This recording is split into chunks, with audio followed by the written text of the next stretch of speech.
Esse seminarista escreve carta antes de sua morte e o que ele revela pode mudar a consciência de muita gente. Um dos casos mais emocionantes sobre a luta contra o câncer chega ao fim. Seminarista Igor Pavan se despede e deixa a mensagem que vai impactar não somente a nossa vida, mas de todos os católicos do Brasil e talvez do mundo inteiro. Se muitos católicos duvidavam sobre o mistério da morte, dizendo que Deus é só misericórdia, seminarista Igor Pavan deixa a carta e revela antes de sua partida o que muitos não têm coragem de admitir. Mas que mensagem é essa que o seminarista Igor Pavan deixou antes de sua morte que pode despertar em nossa consciência o que precisamos viver como católicos? Fique aí que você vai saber já já, logo após a vinheta.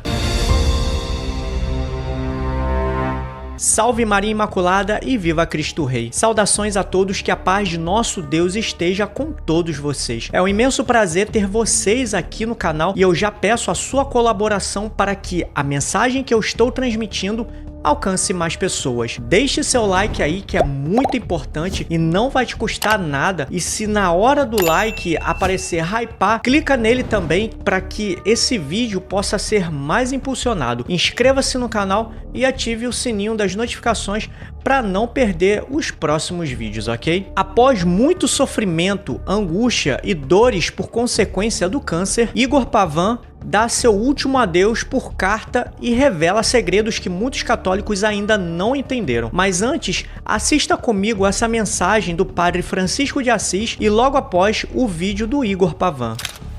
Nosso Senhor disse: fiquem preparados, vocês não sabem o dia nem a hora. Se pedimos de todo o coração que Ele faça parte da nossa vida, cedo ou tarde nós vamos perceber que Ele vem. Na hora em que menos pensais, o Filho do Homem virá. Cultive uma amizade com Ele. Aprenda a ser gente com Ele. Que quando esse encontro acontecer, será o encontro de dois corações que se amam. E a festa não terá mais fim. Existem dores que a gente não sabe explicar. Elas não aparecem no corpo, mas pesam todos os dias por dentro.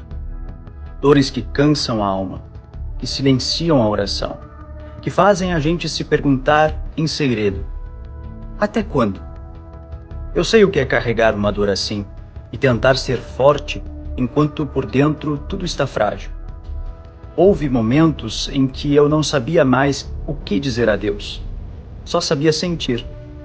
A Quaresma não nos pede para fingir que está tudo bem.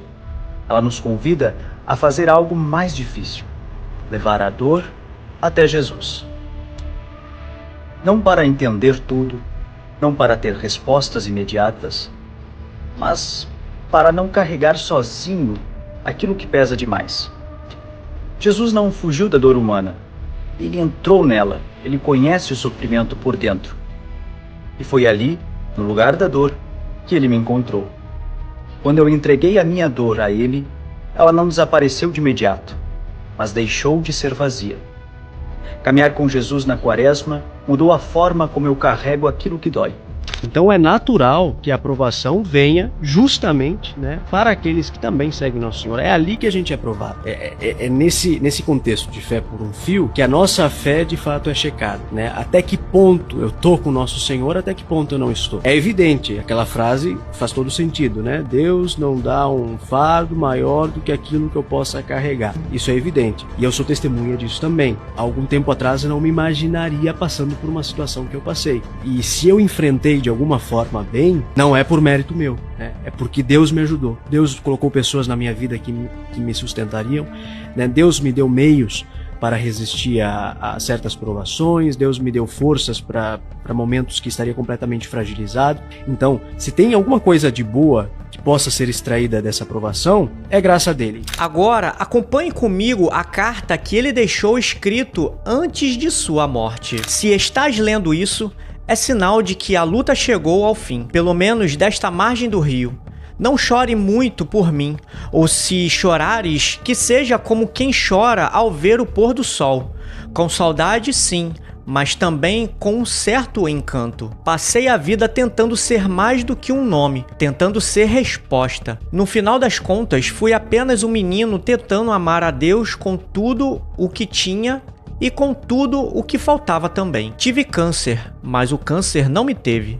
Fiz quimioterapia, exames, esperas e esperanças. Ri com amigos, tremi com diagnósticos e acordei em UTI.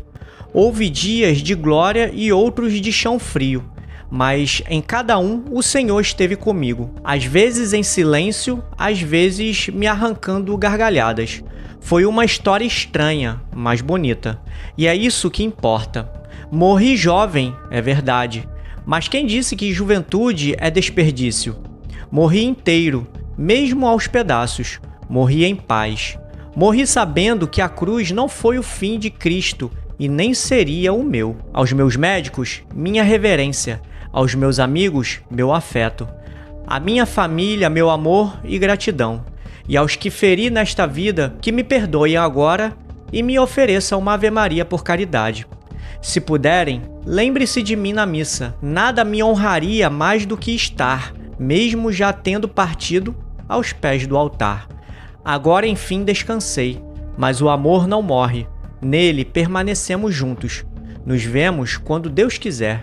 Com amor, Igor. Meus irmãos, a mensagem que Igor Pavan nos deixou é um fato que muitos católicos de hoje ignoram, que diante da dor e do sofrimento é o momento de nossas vidas que Deus prova, mediante as consequências dos nossos pecados, os fiéis dos infiéis, os justos dos injustos, os discípulos dos fariseus. Agora eu pergunto, se Igor Pavan foi acometido por uma doença que traz tanto sofrimento e ainda se humilhou dizendo que rezem pela sua alma, então por que muitos católicos ainda insistem em beatificar aqueles que fizeram tanta maldade dizendo no leito de morte, agora ele descansou e está no céu? Será que não seria uma injustiça nossa por aqueles que tanto lutaram pelo céu? Me fale aqui nos comentários sua opinião, ok? Agora, pegando um gancho nessa reflexão que eu fiz, vejam só o que esse padre disse.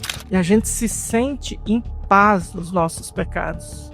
De vez em quando a consciência dói, incomoda, mas se você não resolver isso logo, põe a barba de molho, tá? Porque um dia a sua consciência não vai te incomodar mais. Um dia sua consciência não vai te angustiar mais. Um dia você vai conseguir calá-la. Um dia você vai conseguir matá-la de vez. E não vai ter nem aquela dorzinha mais por ter feito mal. Nós nos acostumamos com tudo. Nos acostumamos com lixão. Nos acostumamos com coisas podres, ruins. Costuma com tudo. Tudo. E a gente faz do pecado a nossa terra, do pecado a nossa morada. Então o que é a quaresma? A quaresma é um Deus que vem ao seu encontro, te chama pelo nome, olha para você e diz: filho, sai dessa terra. Parece que tá bom, mas não é bom. Não é isso que eu quero para você. Não é aí e não é assim. Você acha que tá confortável esse namoro, todo troncho? Não é assim não. Sai. Sai da terra, sai do pecado. Você acha que tá fácil aí, você, tranquilo, passando a perna dos outros, no seu comércio? Não, para. Você acha que tá certo esse negócio, você continuar traindo seu esposo, sua esposa, só porque ninguém descobre? Tá certo não. Sai. Sai daí. Você acha que tá certo você ficar aí nessa internet, caçando esses videozinhos aí, XXX aí o resto da vida, se acabando, saindo do banheiro do quarto todo suado? Para com isso. Tá errado. Não é essa terra que eu quis pra você. Sai da sua terra. Mas senhor, eu vou pra onde? Vai pra onde eu vou te mostrar. Os discípulos, quando encontraram com Jesus, né, João e André, eles perguntaram: mestre, onde moras? E aí o que Jesus respondeu? Vinde e vede. Eu não vou mostrar sem um ato de fé.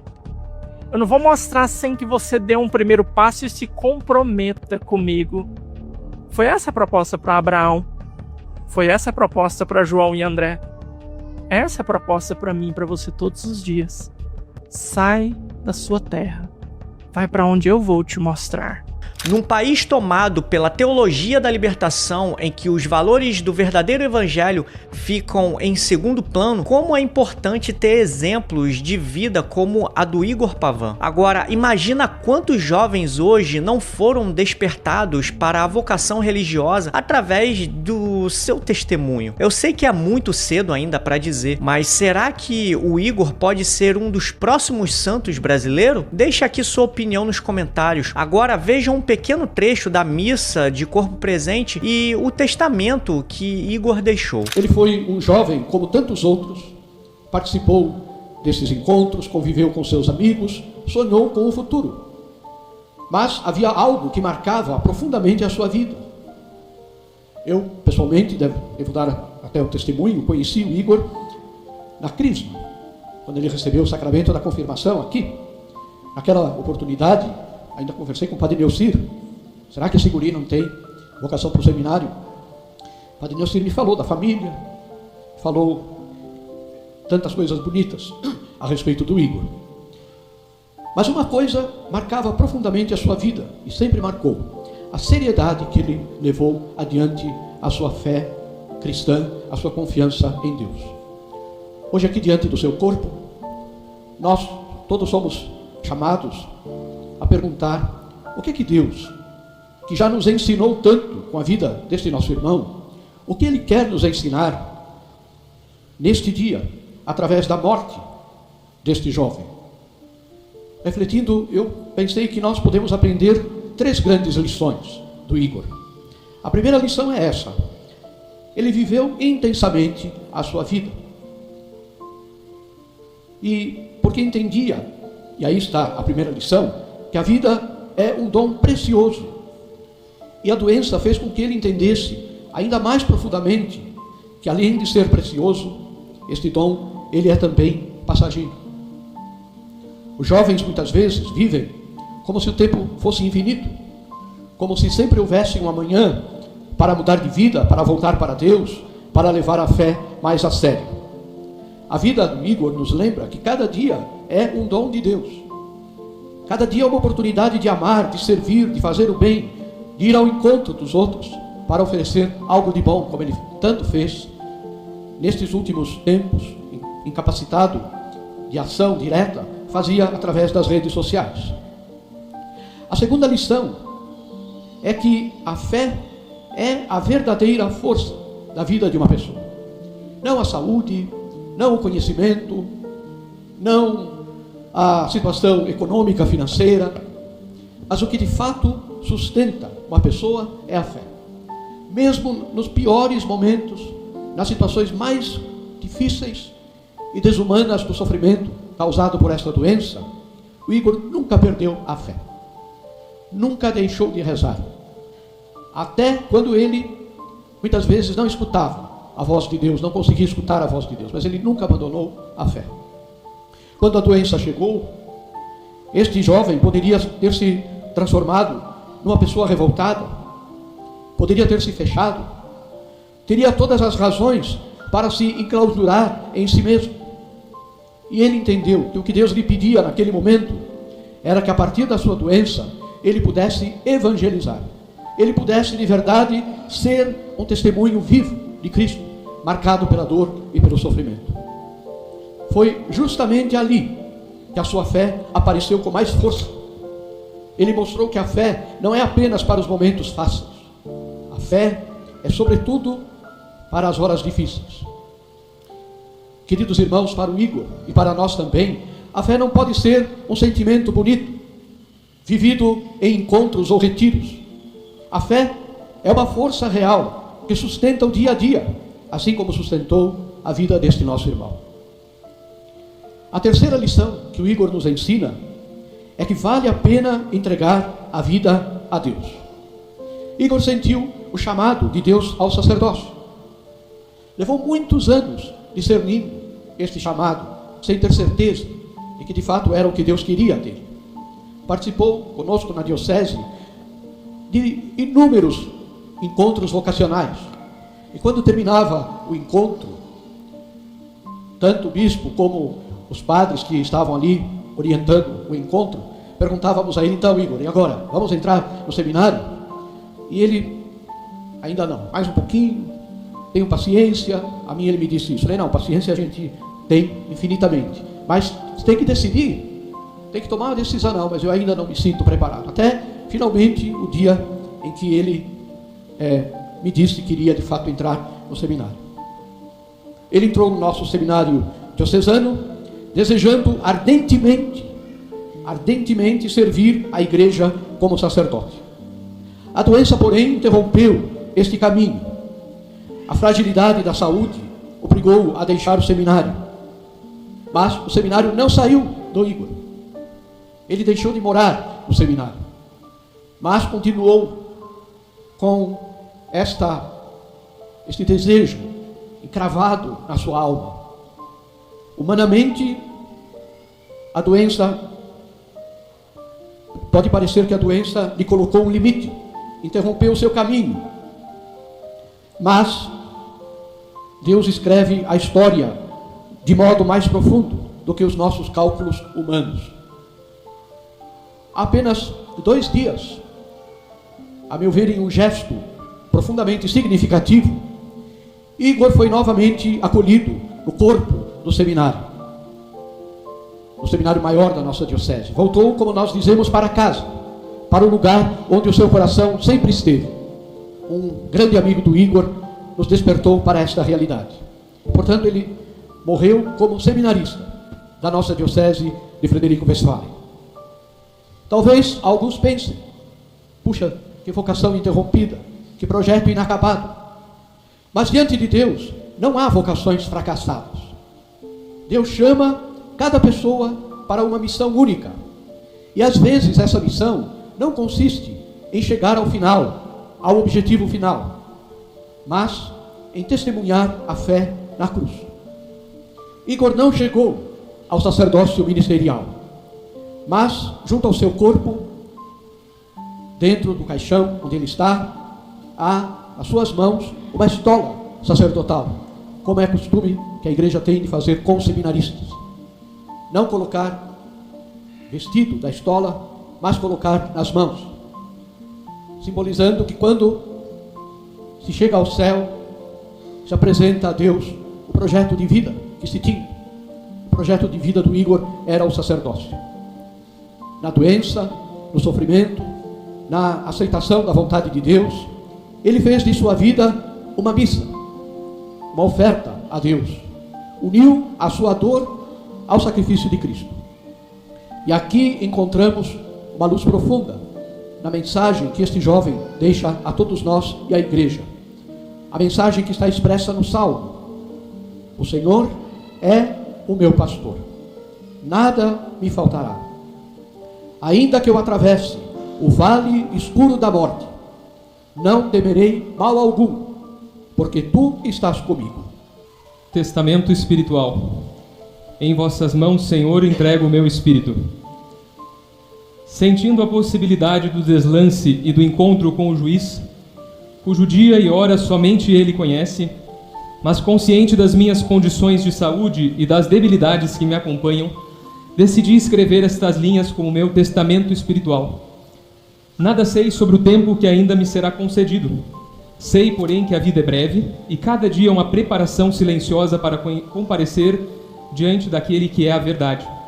Ofereço a cruz que me foi confiada, com suas dores, limitações e incertezas, pela Santa Igreja, pelo Santo Padre, pelo Bispo diocesano, por todo o clero, pela conversão dos pecadores, pelos que sofrem no corpo e na alma, pelas almas do purgatório, pelos cristãos perseguidos em tantas partes do mundo.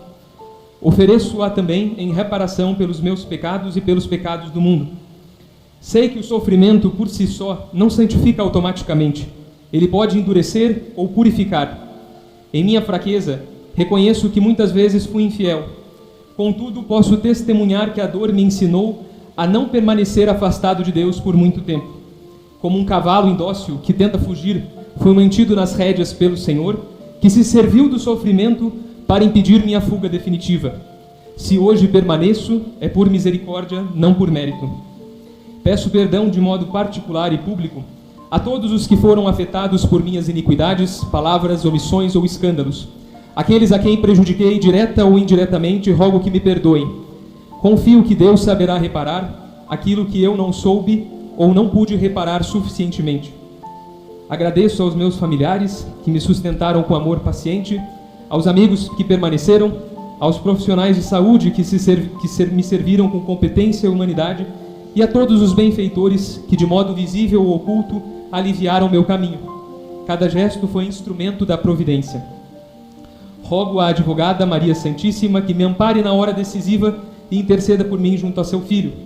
Confio-me à misericórdia de Deus, único fundamento de minha esperança.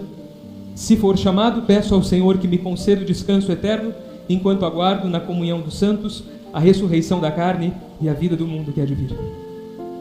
Igor Pavan 3, 20 de fevereiro de 2026. O Igor havia escrito esse testamento e confiado ao seu amigo Moisés, que só nos deu conhecimento desses escritos após o seu falecimento.